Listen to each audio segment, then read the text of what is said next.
Basic mixer functions. We've had a few requests on how do I set my mix revolutions and my mix RPMs. We're going to go to our menu. We'll have to type in our access code. 1, 2, 3, 4. Hit OK. Options.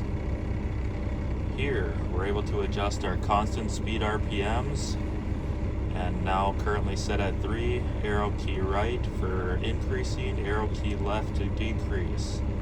Drum load RPMs, arrow key right to increase, arrow key left to decrease. Same for our mix revolutions. Factory settings are 3 RPMs constant speed, 14 RPM load, 75 revolutions per drum mix. Our constant speed auto set point is 10 miles per hour.